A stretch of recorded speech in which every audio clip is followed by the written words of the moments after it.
trust that we are. We're recording. Good, good, good. All right, so let me get my environment set up and we will get underway.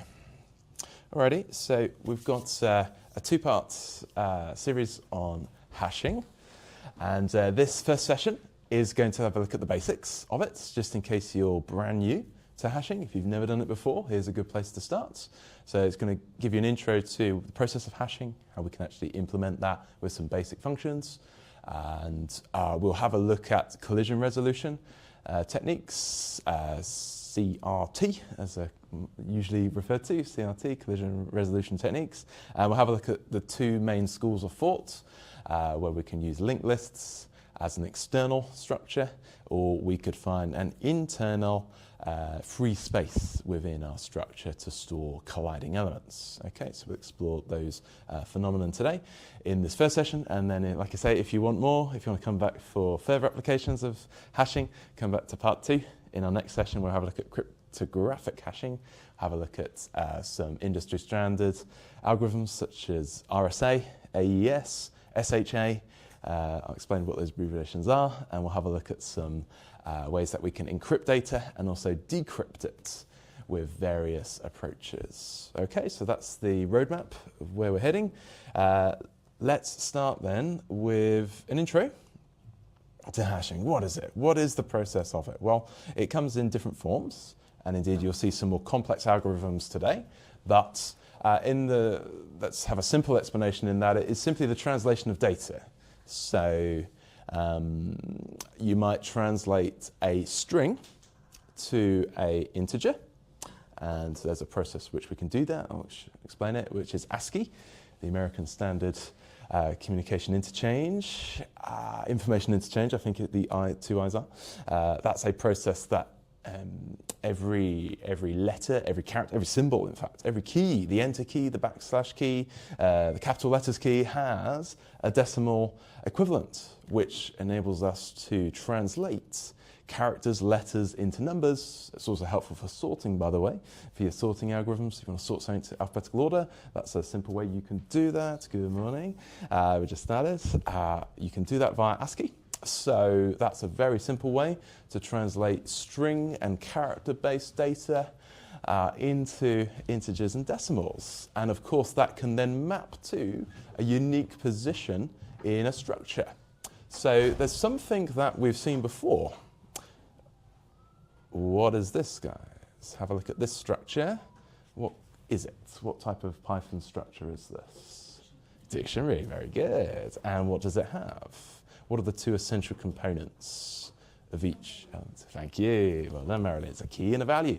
So the key is our way of getting access to the value. Just like in an actual dictionary, the Oxford English Dictionary, you would look up by a term, wouldn't you? You say, I want to know what a certain term is. Let's think of an example. What could that be? I want to look up the word equivalent. What is that? So I go to E, go through, and then I find it in the long list of terms under E, equivalent, and then guess what? I get a definition of that word. Okay? So essentially here we've got a term and a definition. So for this key, I have a value. Okay, and as we said, Pythonic structure, we separate those by colon. Key and value pairs. It maps very well to JSON objects. We have attributes and values. It also maps through many other types of data formats. So very useful, a very common associative array, essentially. All those other traditional languages, it will map to associative array. A very traditional structure. But it is a form of hash table, a form of a hash map, isn't it? Because we map strings to values, and we can search via the string rather than a list where how do we get access to values in a list? It's an index value and it's an integer, isn't it? Yes, so it's a different form of data. It's a string, maybe more meaningful, maybe have more semantic meaning here if it's a character rather than just integer position 5 or something. You know, that doesn't mean as much as a name, as a noun, as a verb, whatever the term is, whatever the meaning is. It's a little bit more easier to search via this meaning to get access to a value. Let's say, for example, these were students and these were marks.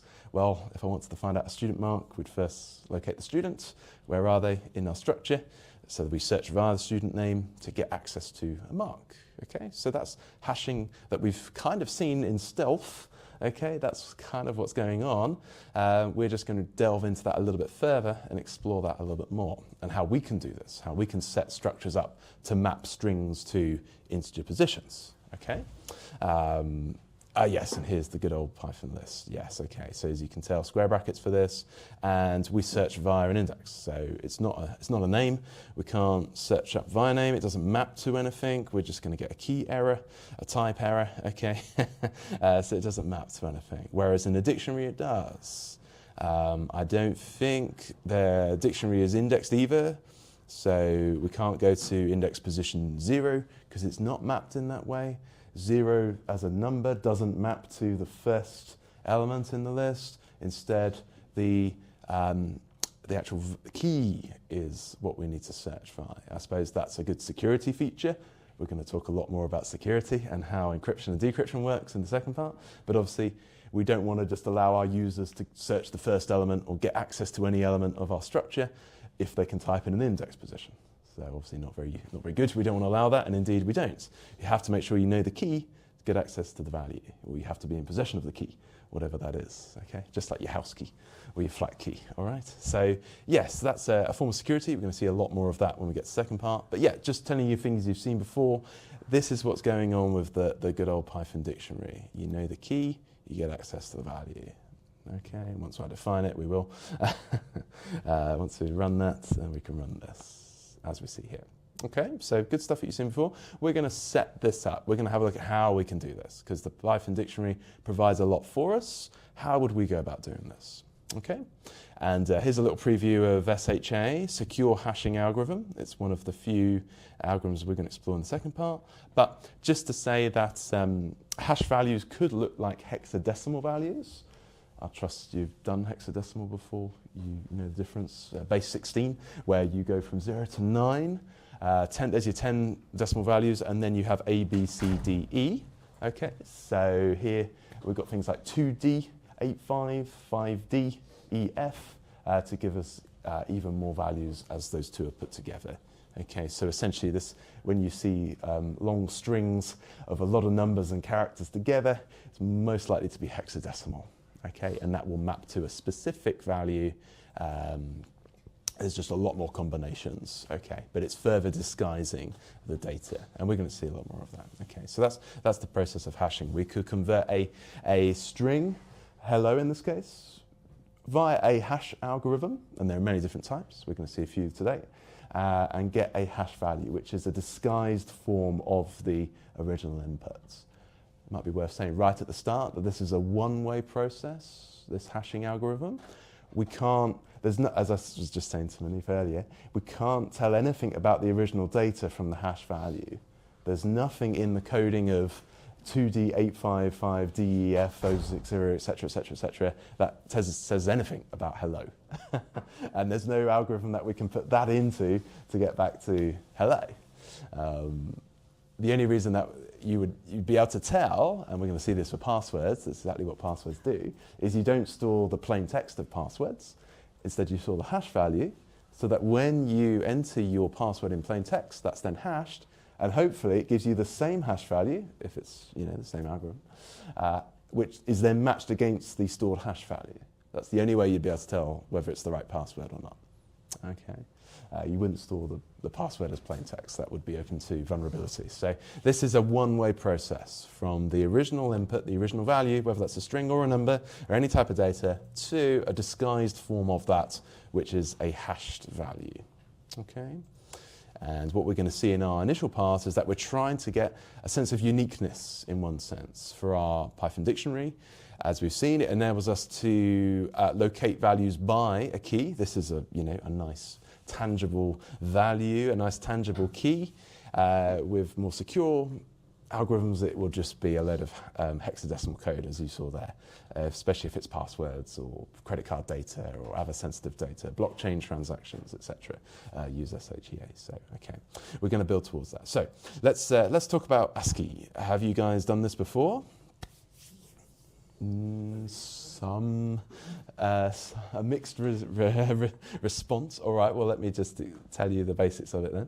So ASCII stands for American Standard Code for Information Interchange. It goes way back to the 1960s, so it's quite old, okay? And as mentioned, it will give a value, a decimal and a hex value for all the possible keys on your keyboard. So on your keyboard, you've got function keys, you've got a load of symbols, you might even have two sets of numbers, which maybe have things like page up, page down, home, del, etc. There's loads of different keys on your keyboard, and they're all allocated a unique number, okay? It's also worth saying that capital letters are different to lowercase letters. So if you remember back to your basics, your foundations, when we did comparing of strings that have different casing, this is the reason why they don't compare, is because when they are converted into ASCII, it comes up with a different value. Okay, so uppercase Nick is not the same as lowercase Nick because they have different integer values. I'll prove that to you in a moment, but you've probably seen that before when we've tried to look at string equality, and this is exactly the reason why. So this gives us a process that we can quantize, convert it into quantitative data essentially, all these different keys, letters, etc., so that we can maintain our semantic meaning, like Nick, names, nouns, etc., and get to a unique position and get to the data that obviously is held at that unique position in a structure. Okay, so that's where we're going to start. We're going to leverage this ASCII table, converting our strings into integers, so that we can start to locate things in a structure per their value, per the value of the string. Okay, so let's take the character A, nice and simple. You may remember this. I think we had a look at this with the linked list lab, if you remember. We used the ORD function, which actually gives us back the integer version of a character. Here we go, A, and if you were to look that up, hopefully you would get something similar to that. There we go, A. Hex is 41, but decimal is 65, base 10, or base 16. Oh, there you go, there's those hash algorithms we saw before. Okay, so, and again, just to prove the point, lowercase a is a different value, 97. Okay, just to confirm that to you, there it is. It's versus 65 versus 97. So therefore, that's why they're not equal. Okay. And I think that's probably coming up. That's one approach you could use in Python. There's also others. You could encode them as ASCII. Can use this function. I probably would steer you more towards ORD. I think it's just a little bit easier to use. With encode, it gives you back as an object, so you just have to unpack it. You have to kind of extract the value from it. It's just got a lot of wrapping around it, essentially. So I converted it to a list and then extracted that from the list. So look at position element 0 to give us back 65 if you're going to use it this way. So it's just a little bit more finicky. It would give you the same data, just different formats. So something like this, oh, it's probably because we haven't run the above one.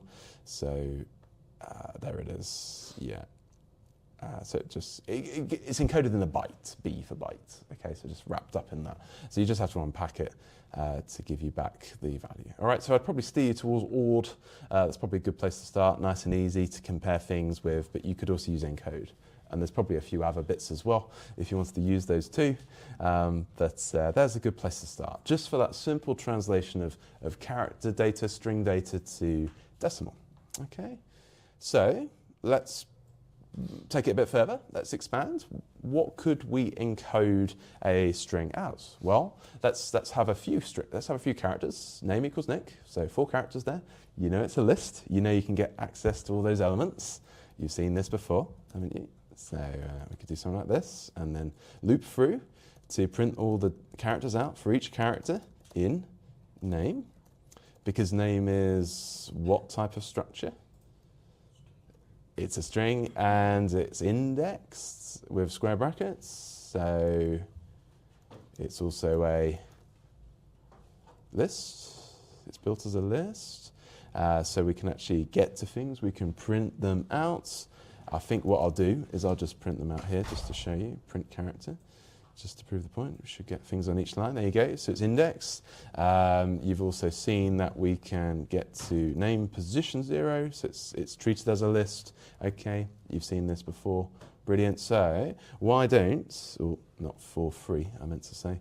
There we go, to get to the end of it. Why don't we take that and let's apply the ORD function that you said before. And why don't we just have a simple hashing algorithm which just sums up all of those ASCII values, the decimal versions of those characters, as you see there. Why don't we sum them up to get a unique value for this string?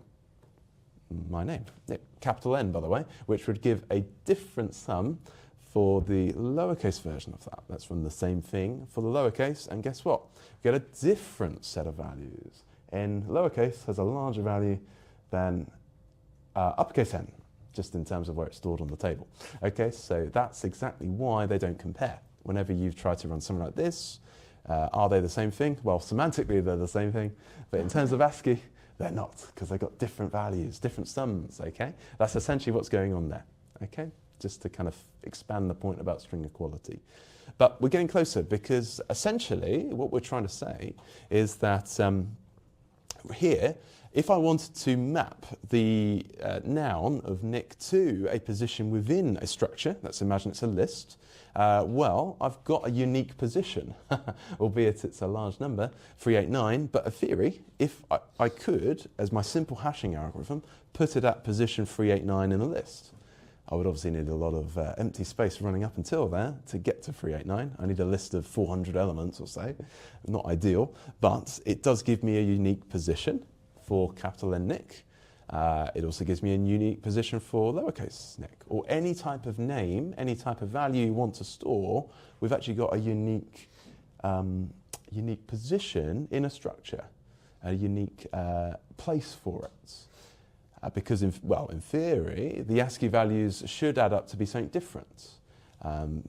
Is that always the case? Maybe not, though. Maybe it's not always the case. You might get particular combinations of letters in different orders, or even different letters entirely that add up to the same value. So it's not completely foolproof, but it does at least get closer to unique positions. Okay, so we could do that. The only disadvantage of that, as I mentioned, is that we need a lot of space, don't we? If we're going to have long strings, it's probably going to give us a large value, and that means we'd have to have a large data structure to store it at that position. If we got a hashed value back of, 3,000 or something, we'd need 3,000 elements to put it at element 3,000. So is that sustainable? Probably not. It's probably not ideal. We've got a lot of empty space. So how do we respond to that? What could we do about that? Well, we're going to see in a moment we could apply a particular mathematical operator which will reduce the range of values, but hopefully give us a unique-ish value. Okay, it's a very convenient way of doing this, very efficient way of doing this. Okay, I'm going to get to that in just a point. Let me briefly return to dictionaries, just to let you know that you could actually you could apply what the inbuilt hash function. You've seen this before, so it's a dictionary. Seen it before. You could apply a hash function. There is one built in to Python, which actually gives you back this. So it's actually a much larger value. What's that? Several trillion, probably even bigger as a value. There's a lot of digits there. So that's a much more complex hashing algorithm than the one I showed you, which was simply summing up those values. But can you see the problem? We can't have array sizes or list sizes of that size just to put something at that position. So it's not ideal. We want to reduce that down to find something that fits within a smaller range, but is more unique. So we want to reduce the range, but still find a unique position for it. Okay, and a small point here, as you can tell, if I tried to hash all of those strings I showed you earlier, super large values, which isn't great. And indeed, it's no help to us because it doesn't even map to the dictionary. This is a security feature in the Python dictionary, by the way. You know what we said about earlier? You couldn't just pick an element and go to it to try and extract values from it. It's the same principle here in that even if I use the hashing algorithm to work out what this is, I can't then take that and put it into the dictionary because it won't be there.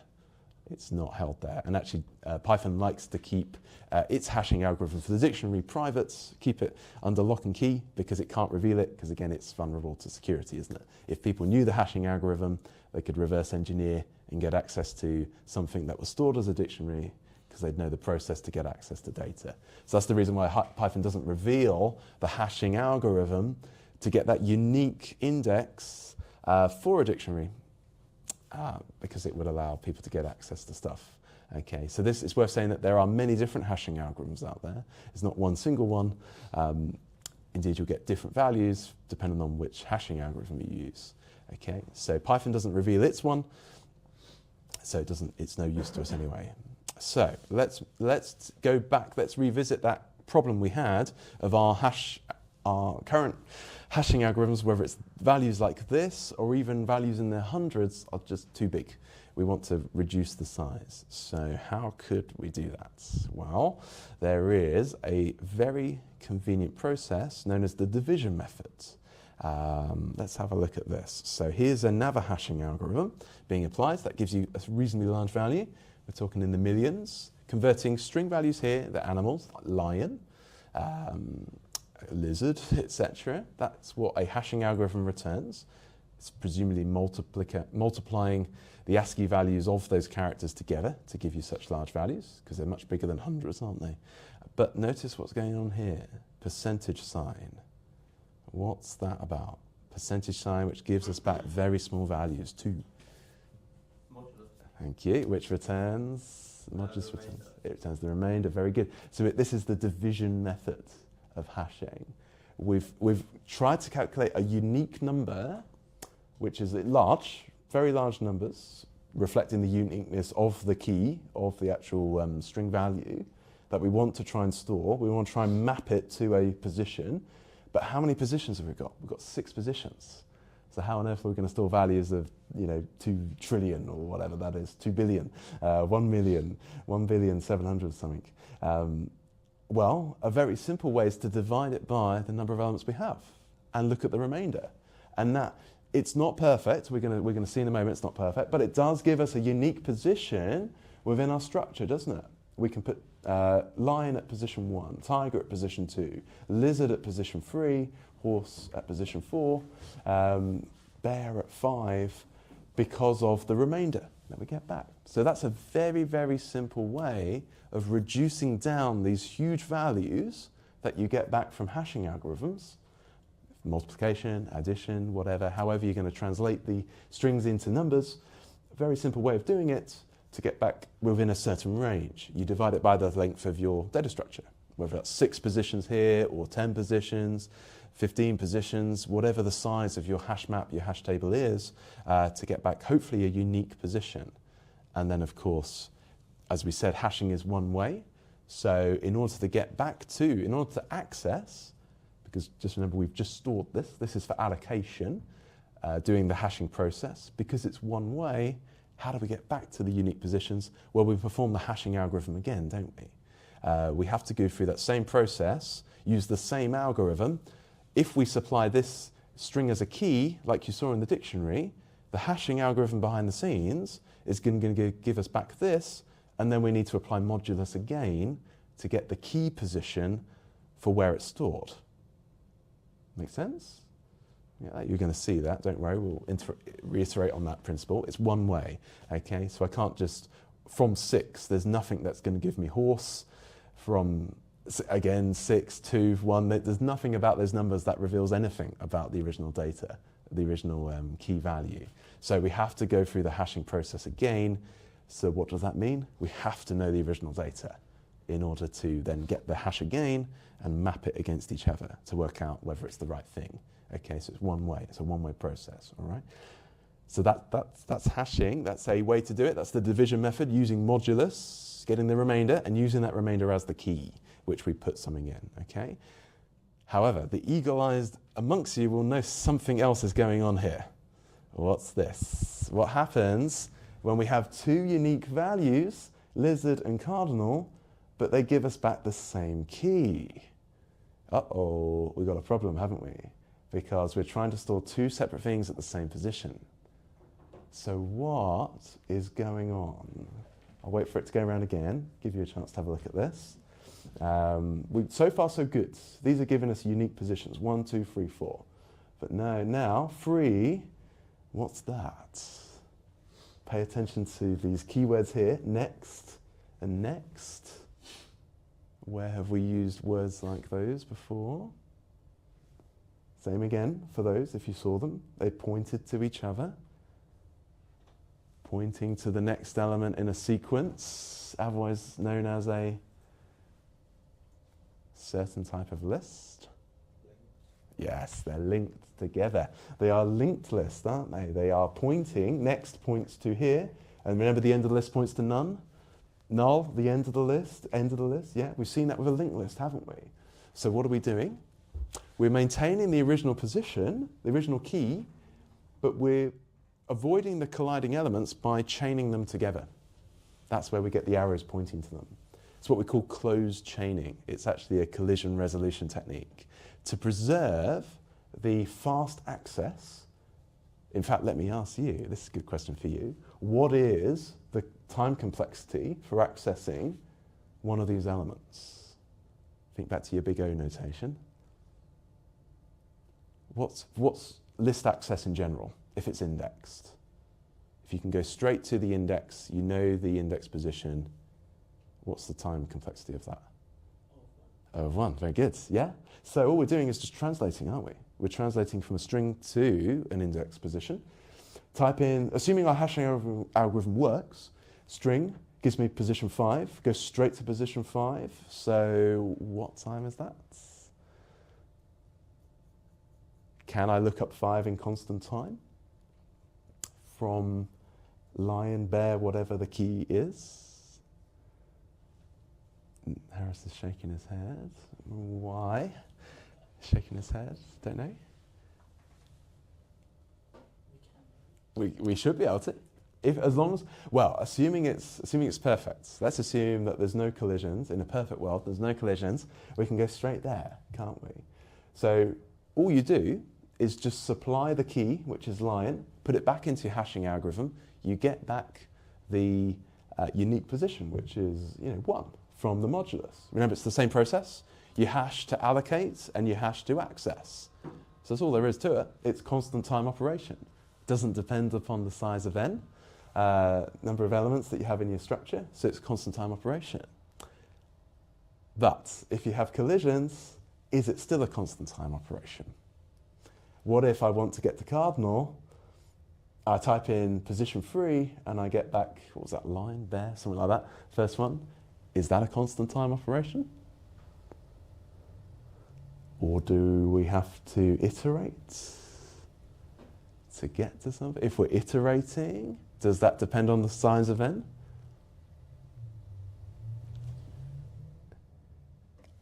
There we go, 2. How many n, what's the value of n there?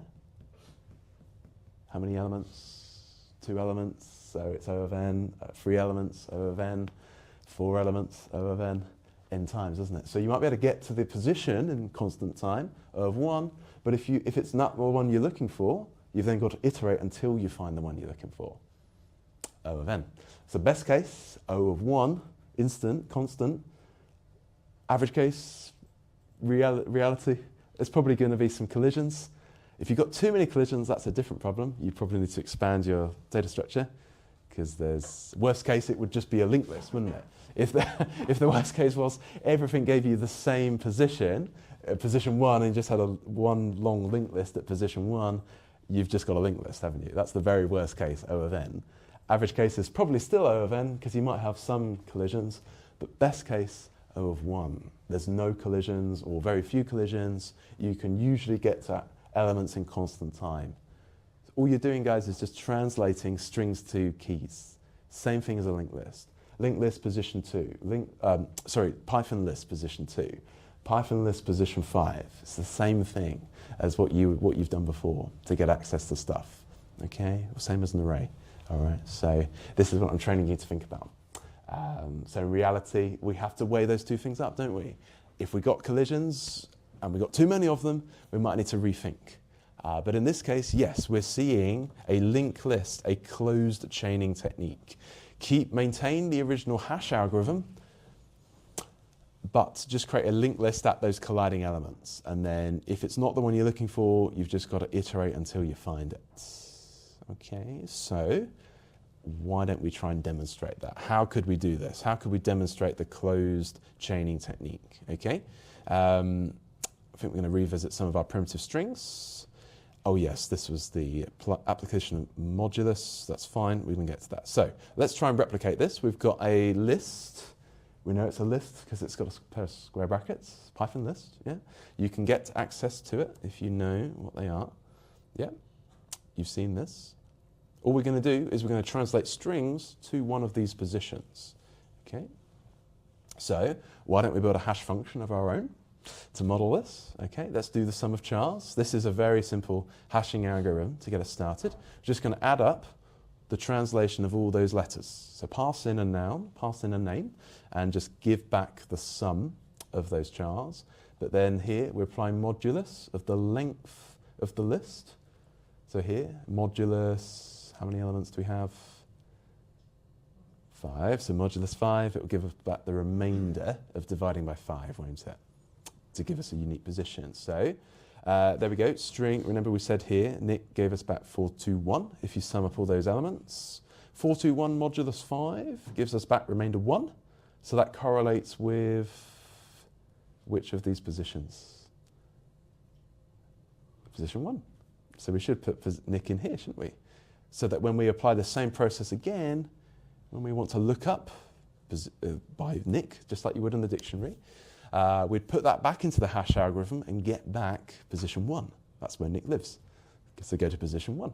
Okay, it's the same process, it's one way. Okay, so let's get back 1. Let's pass in Nick, or if I need to run this first, let's run these. Okay, and let's pass Nick in, should get back 1, just like you saw there. Okay, so therefore I could probably build an assignment function, you will do in due course, of course, for the hash map algorithm. But at position 1, which essentially, if I was clever, I could probably do, let's see if I can do it, if we could do something like this. So list, square brackets, equals, that's essentially what's going on here. Because remember, hash map gives us position element 1, okay, and that is going to go here, which is essentially what is going on there, okay. So I've just embedded it within there. Let's see if we can do it. And let's display it. See if we get it back. Yeah, so that's position 0, position 1, no. Okay.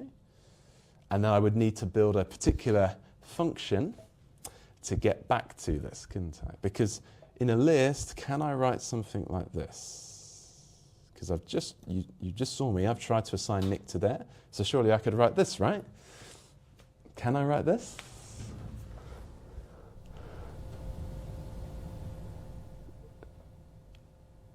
It should map to 1, shouldn't it? Relief is saying no. Why wouldn't it in this case? In a dictionary it would. It's a list, so we can only have integer indexes. Yeah, if I try and do it like this, it's going to say, no, don't like that. You were really wanting to say this, weren't you? That's what you meant to say. Is there something we can run to get back position element 1? What have I done here? What did this give me back? So, if I wanted to access, could I do something like this? Should give me back 1, shouldn't it? Hey, there we go. Okay, so just nested in my hashing algorithm again. Remember I said it's one way?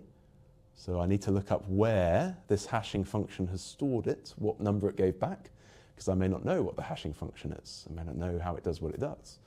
Obviously, I coded it in this case, I do, but in other applications, I may not. So, therefore, just pass it into the hashing function again to get back that index position so I can access the right element. Okay? So that's what we're going to be extending. We're going to be building on that process because it's not a dictionary, just to reiterate. It's not a dictionary. It's not this. Okay, it's a list. So different brackets, remember? This is the dictionary where we can put a string in a pair of square brackets because it's built that way. It's associative, okay? But a list isn't. So just think about what type of structure you're going to store this in. If I want to recreate the hash mappability of a dictionary, I need to set it up like this. Okay, so that's the process, guys. It's a one-way action. All right. Question. How can we get the index? How can we get the index? Yeah, Instead of the value? What, the index back from a hash function? No, from the list. From the list, the index of a list. Index of Nick. Index of the, oh, okay, well, essentially it's the same thing, isn't it? But it should be the same thing, because that gives us back an index of 1. If you're trying to build a hash map to retrieve at an index of position 1, if you want to give them that ability, yeah, you would need, it could be a linear search. If you didn't know the value, if you didn't know the index and you wanted to find it in your list, that could just be an iterative search, going to a linear search. So look at this one, is it that one, is it that one, is it that one, is it that one? You could do it that way. But what I'm posing, but what's the time complexity of that algorithm though? If it's linear, it depends on n. If I don't know where it is, so that's no O of n search, isn't it? I've got to check each one. Best case, it's near the start. Worst case, it's near the end. Can we do better than that? Can we do better than O of n? Can't we just use hash function? Yes, exactly, because it gives us back the index, doesn't it? So just hash it again using the same hashing algorithm. We can go straight there. O of 1. So it depends how you set things up. But that's what I'm trying to demonstrate. It's the same thing, okay? But you can't do that in a linked list. Oh, no, you can't. So this is where the hash map, yes, is built as an index structure. So you can go straight there, yes. And the caveat is, of course, what happens when you have collisions, because it may not be O of 1. If Nick collides with something else, then we'll have to iterate, won't I, through to get to the right one. And that's my next point. So if okay with you, I'll move on to that next point. How do we build the linked list at that particular position? Well, let's have a look at it. So let me just add another thing to it. Okay, so let's take the capital N version of Nick.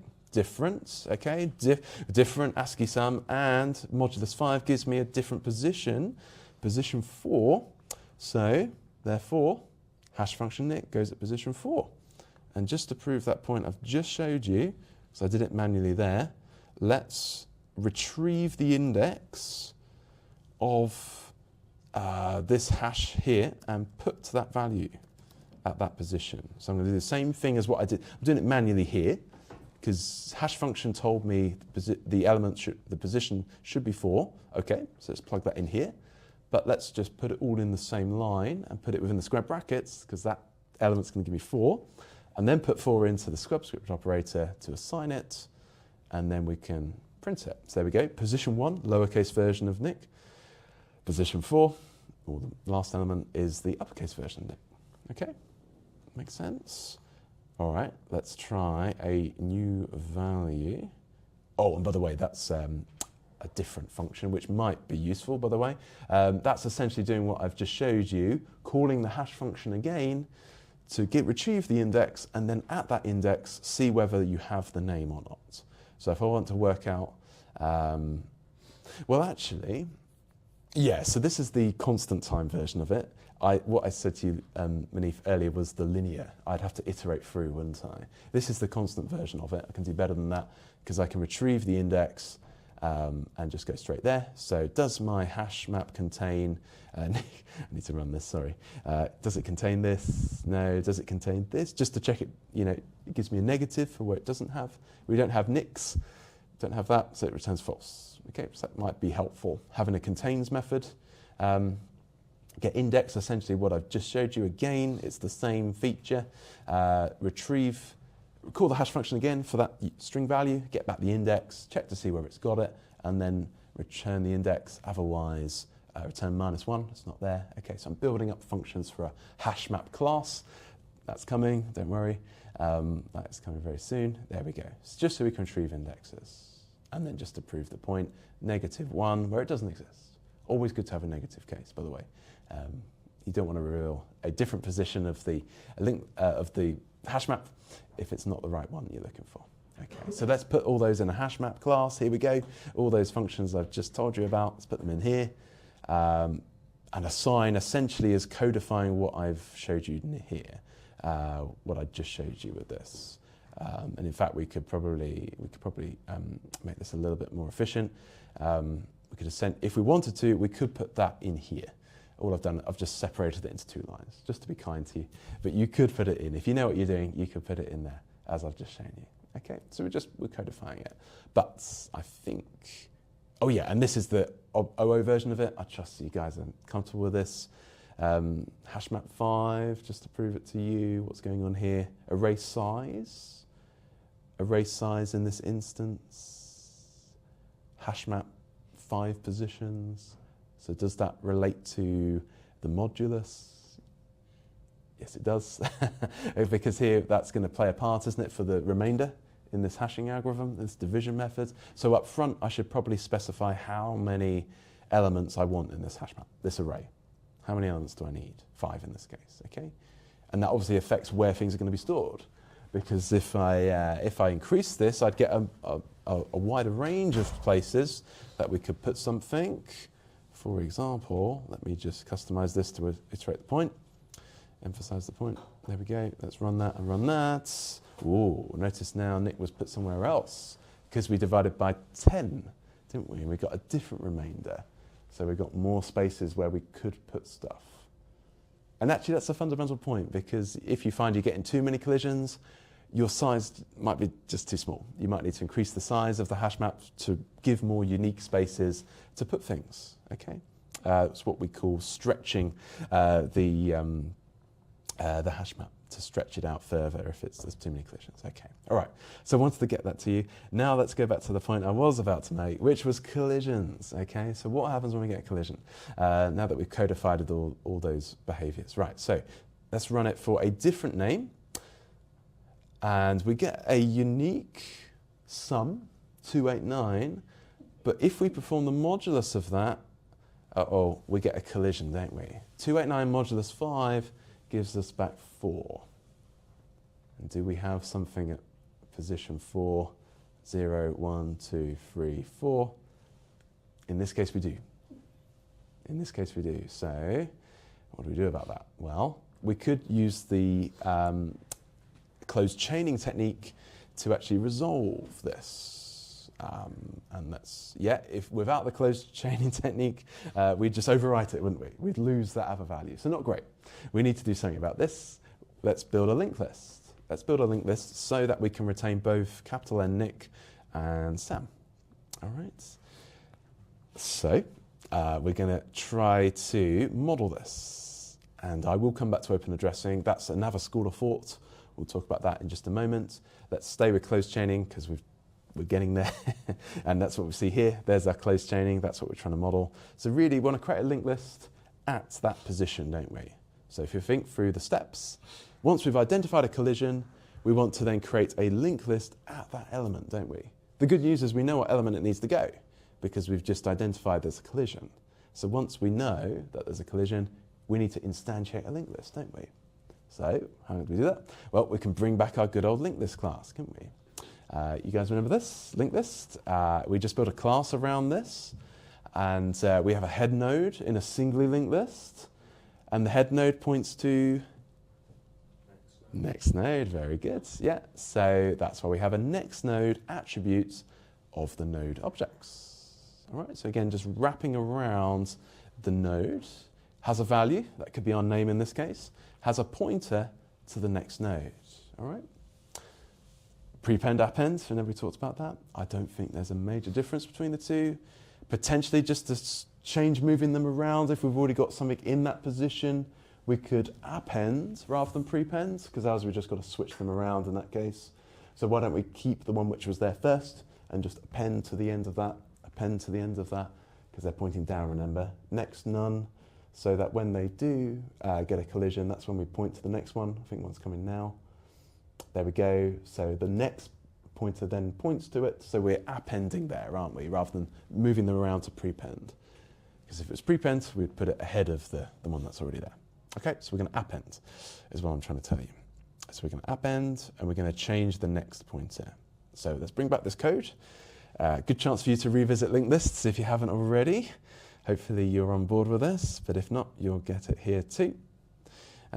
So let's bring that back. Let's instantiate it at a colliding element. All right, so set this up just so that we can see it.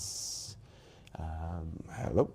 And let's then go through the process. Once we've got a collision, trying to put something at 4 as well, let's then assign it. So for the purposes of illustrating the algorithm, I'm just going to call it pos.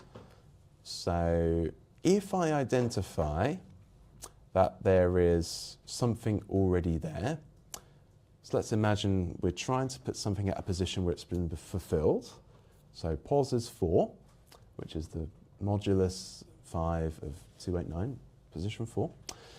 If I look at position 4 of the list, and it's not equal to none, which is just a roundabout way of saying if there's something at position 4, not equal to none, reverse negatives, is it equal to something? Yes, if that is the answer, what are we doing here?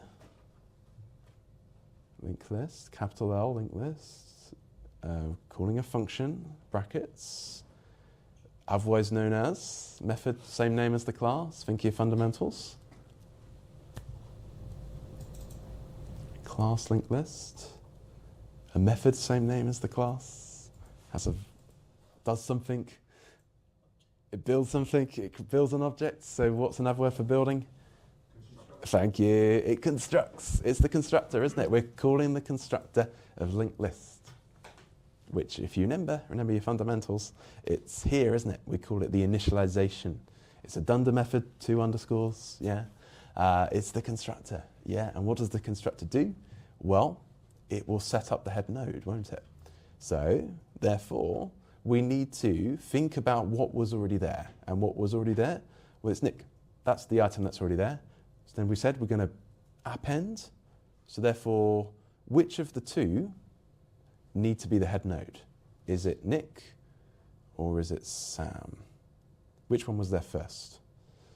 Yeah, so we want to make that the head node, don't we? So therefore, look at the original data, position 4, let's extract that. That should be, if we were to, just to show you this, lpos should be Nick, shouldn't it? Yeah? So therefore, pass that to the constructor. Let's make that the head of this new linked list object. That's what we're doing here. Return that, that's going to be our object. And then what are we doing here? Linked list object dot append Sam. So what's the sequence? Is it Sam Nick or Nick Sam? Nick Sam, it should be. So Nick should point to Sam as the next pointer. Yeah? So that's what our linked list is going to do. And then what's going on here? lpos equals new linked list. Assign that new linked list at position. Once we've set up the linked list, because remember we said it was Nick Sam, that's our linked list, new LL. Therefore, assign that back to this. So that when we go back to position 4 now, we should see a linked list rather than a single string, shouldn't we? It should be a new linked list of that. And just to prove it to you, there we go, there's our linked list, new LL.print, there it is, there's the sequence. And if we put that back into L, well, it is there, it's just codified. So remember what that is? That's hexadecimal, by the way, isn't it? So hexadecimal, it's the object address, isn't it? The object address of a linked list. So we just need to unpack it. We'd need to kind of delve into the data, extract it from the node, wouldn't we, essentially? You just need to navigate the list to get access to it. It's not readily accessible like a string value here. It's just codified in an object. That's what we're doing here, okay? And if we go straight there, l4.print, we get the linked list, okay? So that's what's going on. That's a way of demonstrating this technique. Took a bit of explanation to get there, but that's how we can demonstrate this closed chaining approach of managing collisions. And what did we say the runtime was of that? If, say, we've got a few colliding elements, we can get access to this element in what time? We can get access to position 2 in what time? O of 1, very good. But then if that's not the element we're looking for, we have to iterate. O of n. Thank you. O of n, yes. So what do we say? Best case is O of 1. Worst case?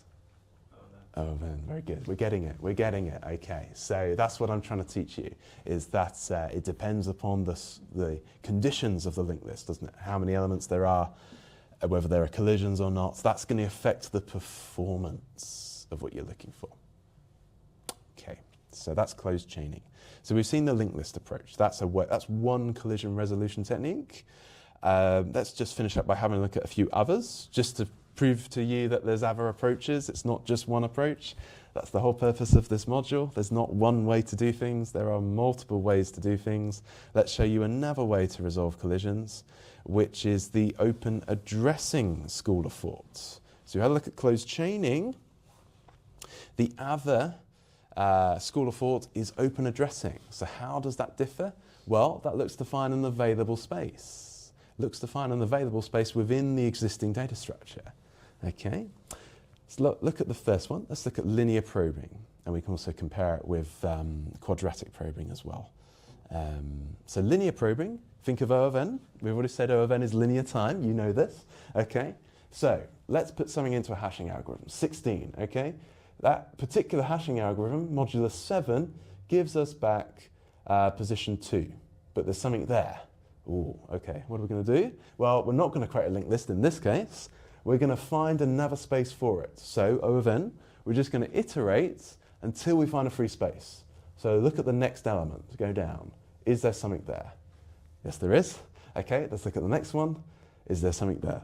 Yes, there is. So look at the next one. Is that free? It's free, so we'll put it there. Okay, O of n, just iterate through until you find a free space. However, what could you foresee some of the problems here? What can you foresee as problems? Imagine we did this a few times and we just kept adding to the end here. What are we doing? If I tried to then put another number at a unique position, and let's say it's one of these, does it have a unique position? No, it's losing its uniqueness, isn't it? Because I'm really just adding to the end of the list every time, and I'm taking up all the other unique positions I could have. So whilst a few may be unique, I'm going to lose the uniqueness of the hash. They're going to get further and further away of the hash, aren't they? As I keep adding things, as they keep taking up other spaces, I'm going to cluster around a certain point as well. I'm essentially just building a iterative search where the hash no longer means the position. Because again, if we maintain the original hash, I look at this element, it's not that, I have to iterate, it's not that, it's not that, it's not that, it's not that, until I find the one I want. We're essentially back to linear time again, aren't we? So that's one of the disadvantages of this. Advantages, of course, it uses all the free space. We shouldn't have any empty spaces with this approach. But the disadvantage is that we lose that O of 1 access, don't we? Because it really just turns into O of n. The hash no longer means that value, because the value is somewhere else. It's down there. Okay. So that's where we lose the constant time access. All right. So that's linear probing. The good thing for you, though, is it's nice and easy to implement, because it's just iterate once you've found the hash. First of all, calculate the hash, get that unique position, and then just iterate until you find a free space. So just check if it's free. If not, check the next one, check the next one, check the next one. It's there. Okay, so it's nice and easy to implement. It just has performance consequences, as you've seen. Okay, but while we're here, why don't we just mention this other approach, which is quadratic probing? Do we remember another place that we've referred to quadratic before? Think of big O notation. If something is quadratic, or quadratic functions, quadratic algebraic expressions, if you're familiar with maths, what would that usually signify? Okay, well, let's think about the step size. We've got here 1. And then we've got 1 to, what's that, 4? 1 to 4, if I give you some of the others in the sequence. 1, 4, 9, 16, 25. Square. You've got it, square. So remember we called O of n squared quadratic time. n squared, okay, like x squared in the quadratic formula, okay. That's where the name comes from. Quadratic probing is squaring, isn't it? So we're increasing the step size. We're not going one step, we're going quadratic steps. N squared, O of n squared. Okay? So what's the advantage of this? Well, we can reduce clustering. Because remember we said with linear, we're just going to keep finding a free space, keep going until we find a free space. We cluster around a certain point. We start taking up all those points. So if we get a collision there, we're going to iterate again. Get a collision here, we're just going to keep iterating until we find a free space. But here we're increasing the step size so that we can and leave some free spaces. So here, try step 1. Okay, there's something there. Okay, but don't just keep going like you did in linear. Do a step size of 4 if there's a free space there. Okay, and then do a step size of 9. Which, by the way, would just go back to the top, so it would just count up again. If you've got 9 there, it's going to count up back to there. If there's something there, do 16. So then you just go back and forth, back and forth, back and forth, until you find a free space. So the idea is trying to reduce clustering. It's trying to find another free space that's further away from the linear approach in this case. So it's a different resolution strategy. Okay? Trying to reduce collision. Well, not too much more difficult because it's just squaring numbers, isn't it? So you just square the numbers and add them on as the step size. So why don't we just have a look at implementing both of those? With linear, it should be nice and easy because it should just be look at the array position like we saw before. If it's already populated, skip over it, pass over it, look at the next one, increment by 1, check the next one. Okay, if that's populated, check the next one. You just keep checking until it's free, otherwise, populate it. Once you've got to an index where there's nothing there, populate it. Okay, that's what's going on here. All right, for a sign, we can build that in. Let's see if we can just demonstrate that to you. All right, it's just building my hash map. So remember, previously we built a linked list, didn't we, at position 4. But here in this case, we looked at 4, and then because we don't have another position, we go back to the start. So therefore, we put Sam in the first element, which was 3. That's linear probing. Okay, nice and simple. Quadratic probing. Remember, it's just squaring. So O of n times O of n, quadratic time. Big O notation. Remember that. Go right back to our big O graph. You'll see it's quadratic time. That's what it's called. So here, yeah, you know this. Yeah, multiply by the square of 2. I'm sure you've done this in Python. There's also math.pow as well in Python. Just import it. You could do it that way. Square numbers, here they are. So we could just run through this. We can put it in here into our assign function if we wanted to implement quadratic probing. We do it like this. So rather than adding 1, we just add the step size of the square. Don't we? So whatever that is, whether that's 1, 4, 16, 1, 4, 9, 16, 25, etc. Okay, and then do the same thing. Check whether it's populated. If it is, increase I, so we get the step count is bigger. Okay, and then put it in there. All right, and I just had to break out of it to stop it iterating in that case. Now, if we go back to our original list, let's just show you this. Yes, because remember that first step size is 1 anyway. 1 squared is 1, so it will naturally put it at that position. But if I try to add something new, hopefully it would apply the quadratic formula. It would check, 4 and then 9 and then 16 and find it here. Okay, I don't know if we would get any different if we increased this. I'd probably have to change some of these values, or I'd have to find something which is colliding. What could we do? Let's go Ethan. Let's see what we get. I don't know what the hash is going to be. That's unique. That's fine. Hash map sign manif. Yeah, also unique. So I'd have to keep trying until I find something that collides. Go on, Manif. What if there's no space left? If there's no space left, well, in this case, we've got a problem, haven't we? Because we're looking for a free space. So probably that tells us we would need to expand, or we could have a clause to say hash map is full, either remove things from the hash map to create space, or the other approach would be in the closed chaining would be to create a linked list static, wouldn't it? But I think really, if you're dealing with a fixed space, you probably want to say it's full, don't you? The hash map is reached capacity, it's full. Consider releasing items or assign a bigger size for the hash map, essentially. Okay, yeah, so that's a hashing thing, yeah. Potentially in the closed chaining, you could just have a series of linked lists, I guess, if you're going to have collisions. But you sacrifice on time, don't you, if you've got iterative time, linear time. Whereas here it's nice, there's no collisions, so we can go straight there. Okay, almost done, guys. We'll just finish up with this, which is the principle of double hashing. And we're going to see this blockchain double hashes with SHA. Okay, we'll see that in the second part. But we could, again, remember we said about the step size of square, 1, 4, 9, 16, 25, 36. We could have a totally unique step size with double hashing. Because we do what we did before. We have a primary hash function, gives us an initial index. If there's a collision, let's have a second hash function to give us a unique step size. So it's not 1 in linear probing.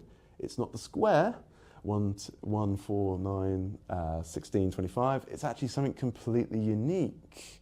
It's a secondary hash function based on, it's a different hash function to give us a different value so that we can put it in a different space. Okay, so it's bringing together all the things we've just talked about, just told you about, to give us a totally unique position. Now we'd have to know what that hash function actually is and actually work this out, but I don't know if we can just demonstrate this. 79 is fine, 69 is 98, 72 is trying to be put at 1, but if we put that into a secondary hash function, that gives us a unique step size that we can put it there. Same with 14, yeah, and from there. So it would give us a different step size every time, is what we're trying to get at, okay? So that's just a secondary hash function, a different algorithm to give us a different position to put it in, all right? So that's just one of the other main techniques. You could have a secondary hash function, slightly less capacity, so that gives us a different remainder, essentially, to the first primary hash function.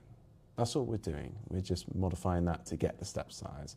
So here we have quite a lot of nesting.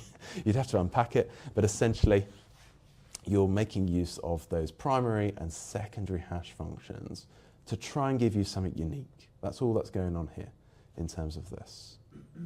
Potentially it would be better, like we saw before, it might be better to actually embed primary hash into this code just to make it a little bit more readable, because otherwise you'd have to know what these all refer to. I suppose step is a bit easier. That's kind of built in, but here there's also a lot going on, isn't there? So there we go. And that would, again, I would have to play around. I have to find something that gives us a collision to actually demonstrate that. But that's just another resolution strategy, okay? So I think we're probably reaching the summary. I'm happy to finish here. Let's just sum up. Let's just talk about what we're doing. So we've seen that hashing in a simple process is really just conversion. It's conversion in what we saw in a dictionary. It's converting a string to a integer position. You've seen that now. We've actually built our own hash functions to do this, that you would have seen done with a dictionary. We've explored the less than perfect nature of collisions. That's a problem, isn't it? When we have to deal with collisions, how do we resolve them? Two main schools of thought. There's the closed chaining, which is linked list based. Hopefully good reinforcement of using linked lists.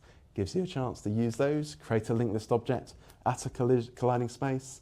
And we've also just seen open addressing, which is finding another free space in the same structure, but we can do that in a variety of ways. We can use a linear probe, we can use a quadratic probe, or even a secondary hash to give us a completely unique step size, okay?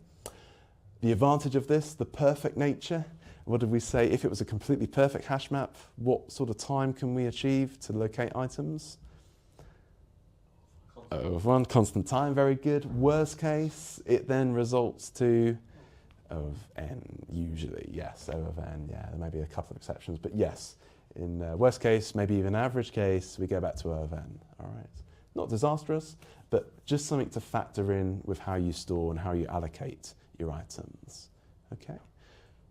That's probably a good place to pause, giving you quite a bit already to think about.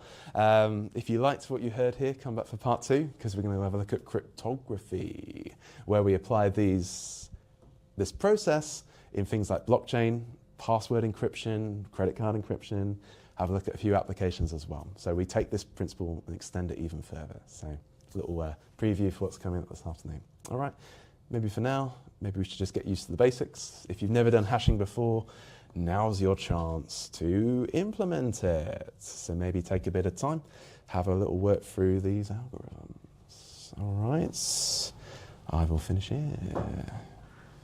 Any questions on that, guys? Anyone want to ask anything? No? Happy? Okay, I'll let you crack on.